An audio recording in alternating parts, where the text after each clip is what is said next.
Housing প্রকল্পের অব্যবহৃত জমিতে চাষ করার সুযোগ পাচ্ছে ভূমিহীন কৃষক। আর তাদের ভাগ্য ফেরাতে অনাবাদি জমিতে প্লট ফার্মিং পদ্ধতি চালু করেছে স্বপ্নধরা। জমি তো পরেই ছিল, তো এই স্বপ্নধরার উদ্যোগটা খুবই ভালো। প্রথমে তো একটু আশ্চর্যই হয়েছি যে সাধারণত এরকম হয় না। বাংলাদেশে বহু শতাব্দী ধরে চলে আসা বর্গাচাষী ব্যবস্থা থেকে অনুপ্রাণিত হয়ে এই প্লট ফার্মিং পদ্ধতি।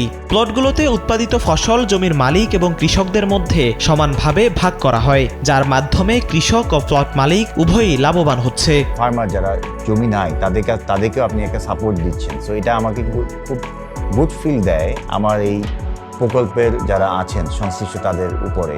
So in here, you are helping people and also helping yourself. So I think that's a pretty good idea, no? Bangladeshi real estate company স্বপ্নধরার উদ্যোগে শুরু হয়েছে প্লট ফার্মিং।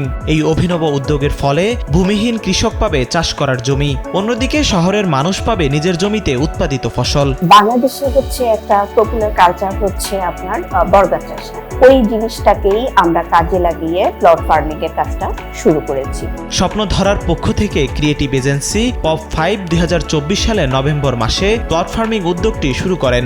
এজন্য প্রথমে নিবন্ধিত প্লটের মালিকদের সম্মতি নেওয়া হয়। এরপর তাদের সম্মতিক্রমে বিশেষজ্ঞের পরামর্শ ও তত্ত্বাবধানে ভূমিহীন কৃষকরা এখানে চাষাবাদ শুরু করেন। এটা স্বপ্নধারার অনেক মহৎ একটা বিষয়। স্বপ্নধারা যে তাদেরকে জমিটা দিচ্ছে চাষাবাদ করার জন্য, কারণ আমাদের জমিটা পড়ে আছে। প্লট ফার্মিং প্রচলিত বর্গাচাষী প্রথাকে আধুনিকভাবে পুনর্বিবেচনা করে রিয়েল এস্টেট বিনিয়োগ এবং কৃষির মধ্যে একটি মেলবন্ধন তৈরি করেছে।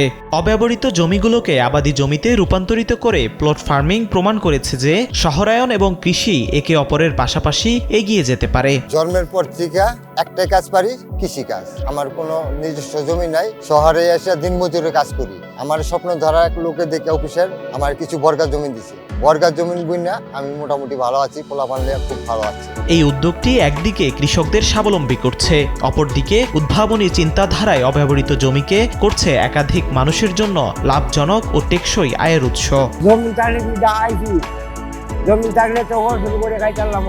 দেশের রিয়েল এস্টেট কোম্পানিগুলো দীর্ঘদিন ধরে প্লট বানিয়ে বিক্রি করছে, আর সেখানে প্লট কিনে বছরের পর বছর জমি ফেলে রাখছে মানুষ। তাই অন্যরাও যদি এই উদ্যোগে এগিয়ে আসে তাহলে কোনো জমি আর অনাবাদি থাকবে না, এমনটাই মনে করেন স্বপ্নধরা কর্তৃপক্ষ।